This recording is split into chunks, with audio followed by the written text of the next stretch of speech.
Hey, what's going on, everybody? This is Andrew back for the Build Review Show. It is Friday, August 16th of 2024, and this will be our last show of the week. So if anybody tuning in here wants to get their builds reviewed, get some personalized advice about things that I think that they can do to help improve their win expectation here, today's the day to do it. So we only have one name who signed up so far today. We had like a full day yesterday, and then only one person today so far. So if anybody wants to add their name to the queue here, drop your DK username in the Office Hours channel in our Discord server so we can pull you up, and I will get you up on the screen today, and we will get you reviewed before the weekend here. But next show will be on Monday. So let's get Severson pulled up here. The one person that we did have sign up was Raf LP, someone that I think we looked at yesterday as well. So Raf has been, grinding these and taking full advantage of them. So more power to him. All right. So let's go back to yesterday, see if he made any adjustments from our last review where we talked about. Looks like he played the main and the night here. Good stuff. Let's start with the main slate. Or let's start with the night because he had more entries. So I happened to notice there were more entries on the night slate. Let's go ahead and see what the night looked like. All right. So very, very solid contest selection, right? Very, very good stuff here. Like what I'm seeing. 20 max. Enters 22 into the night mini max, right? So he's like, hey, bankroll number is this number here. Gonna make sure I get my single entry and 3 max balance in, and then only going to enter as many lineups as makes sense for the bankroll that I want to play, right? So playing 22 entries in the 150 max. That's fine. If you keep doing the right things, this number goes up over time. This number goes from 22 to 30 to 50 to 75, and then all of a sudden you're 150 max in this, you're 150 max in another contest, and those entry fees continue to grow. So all good there. All right, so let's jump in here and review one of these contests. Why don't we just go and do the mini max here? Price pool is like the biggest compared to some of these other contests, so I think reviewing it makes sense. So again, when you go in here to review yourself, right, always do greater than or equal to the number of entries that you entered. So you entered 22, so we want to look at people who entered 22 or more, right? And this is like super interesting, right? This ends up being a really hard contest. So people will be like, hey, why is this contest so tough? Why is there only, 2 people entering more lineups than me, or the same number of lineups than me that are positive sim ROI according to this, right? So it comes down to a couple things, right? Number one is that this is a smaller slate, right? I think that has a lot to do with it. There's limited player pool. There's less options.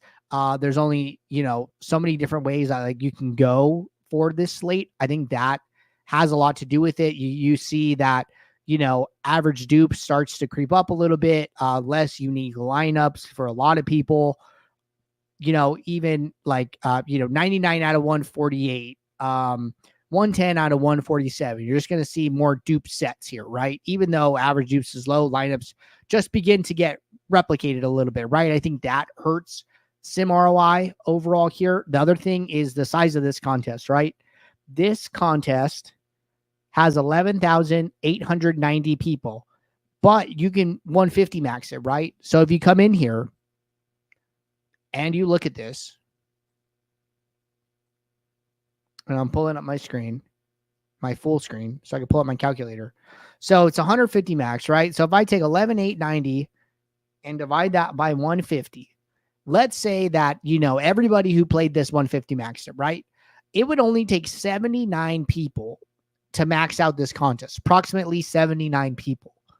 Now, we talk about like, lower stakes, like people don't have access to, contests under $3, like the Sharks don't. But, the guidelines are like you have to have, I believe, $1 million or more in lifetime earnings. And that still leaves like a lot of good players here underneath that threshold who do have access to those contests, right? Who are playing contests of all sorts, who are using tools. Like there are plenty of good players who basically make this game tough enough where it's just hard to beat the rig. Like, you're not winning money from everyone in the lobby. There's only so much bad money to go around. And what you're trying to do is you're trying to get your portion of, the softest money in the lobby and take that, right? There's going to be a lot of players who are decent players who, might just be losing to the rake. And if you only played those players, everyone would kind of lose to the rake. But you're hoping for those bad players to come into the environment and kind of take their money, right? So like this is the type of contest where it's like kind of so small where it ends up being really, really hard to be positive sim ROI. And, the player pool and the number of games on the slate doesn't help. It doesn't do you any favors, right? So don't beat yourself up if you're coming in a little low in a contest like this. Things you can do about that, right? I think that one, you could enter less entries into this contest. 2, you could take that money and prioritize it elsewhere.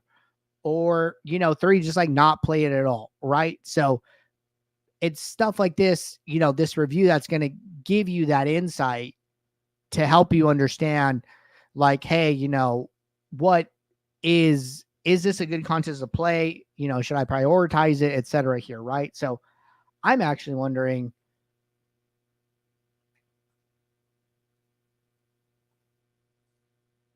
where kind of the drop-off point is, right? Like people entering single entries, positive sim ROIs.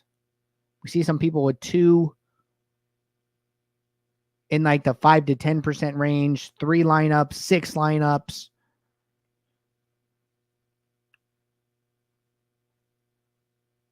5 lineups, 31 lineups, still positive. Like if you came in here and you were like, you know what? I only want to enter. I mean, we see 50 lineups like neutral, 10 lineups. So, if somebody came up to me and they were like, hey, I don't want to play this contest, or if I'm going to play this, I'm only going to enter 20 lineups max. I wouldn't hate that decision, right? Like even if you do have additional bankroll, like Raf entered 22, right? Even if he was like, you know what, I'm only going to enter 20 lineups in this contest. I'm going to take that extra money and then go put it in other contests. I think that's a fine approach, right? I think that's something you could totally do in these lower edge contests where maybe you want to play them, maybe you want to make them part of your portfolio, but you just allocate less bankroll to them. And like, as your bankroll grows, you don't continue entering more lineups in this contest. You go and enter them in other contests that have more edge. So that's something I'd be thinking about. All right. So as far as his lineups go, let's go back to greater than or equal to 22. So, the highest sim ROI for anybody entering equal or greater than 2 was 1%, right? And he's sitting at -3. Like he's not very far from this, right? And, we come in here, he has good sim average score. Salary looks good. I honestly doubt there is much he is doing wrong here. I would say the only thing that does pop a little bit to me is that if we look at the players here who have slightly higher sim ROI than he does, most of them have a lower average, have average dupes of 0, right? Like he has average dupes of 1. Of course, I say that, and the top person has average dupes of 1, but out of like the top 10, right? Let's count these: 1, 2, 3, 4, 5, 6, 7, 8, 9, 10, 11, 12, 13, 14. So there's like 15 people on my screen here that fit. 3 of them have average dupes of 1, and the other 12 have average dupes of 0. So I think it's fair to say that, having average dupes of 0 does help your post contest sim ROI on these short slates, right? And we know that duplication hurts, because when you win first place, you want to win as much of the first place prize as possible, right? So the only recommendation I would add here is on these short slates, on these 2 gamers, on these 3 gamers, consider adding a geometric mean rule or filter of some sort to your sets, right? Now, I don't know if he did that or not. That would probably be in this MME one. But let's see if there was even one, right? And then if not, this is something that we can learn even from this here. All right, so you see a filter. Okay, just ROI. So what I would do here is, first off, I would make sure that you have a GeoMean custom metric, which it looks like he does, right? GeoMean product value, perfect. And then what I would do is I would do my GeoMean calculation, right? So I'd come in here, get the screen back up. And then I would say, okay, this contest, I think I had like 12,000.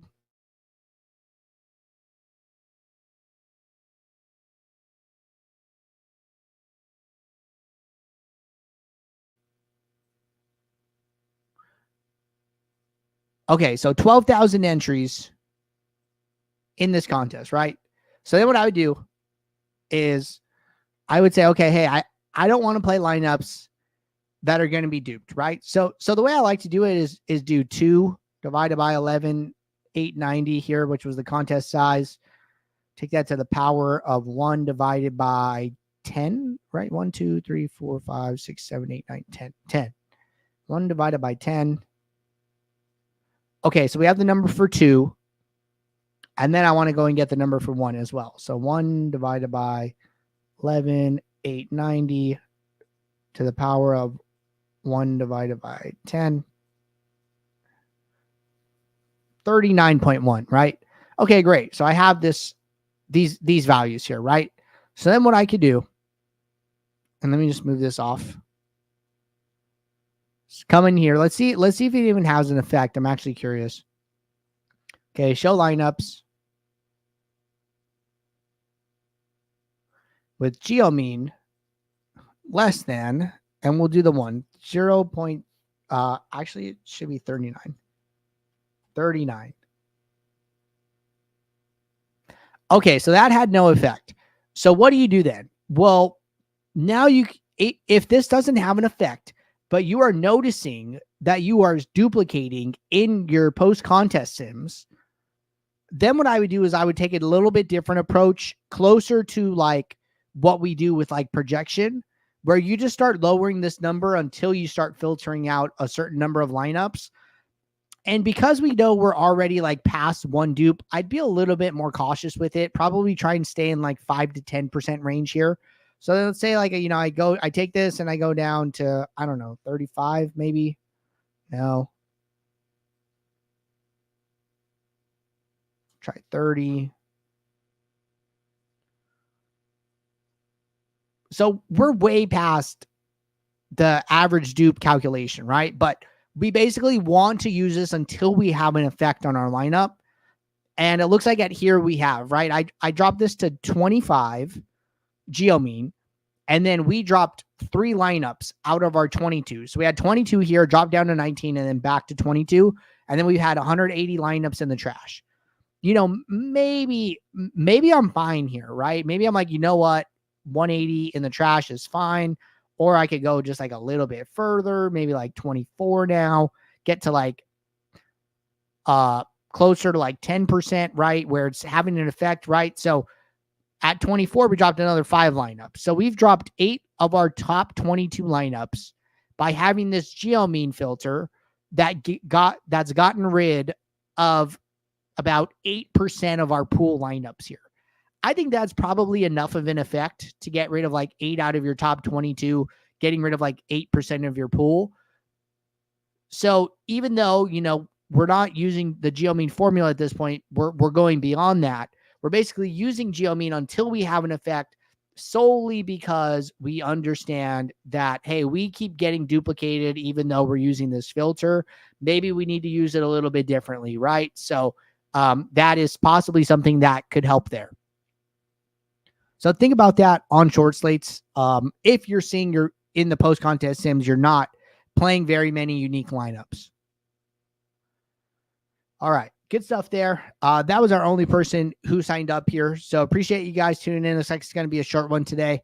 We should have plenty of people sign up over the weekend here. So I will see you guys all tomorrow, 11 a.m. Eastern for our office hour show. And then back on Monday, 5 p.m. Eastern for our next build review show. So appreciate you tuning in. Good luck in all your DFS contests. And until tomorrow, take care. Thanks. Bye.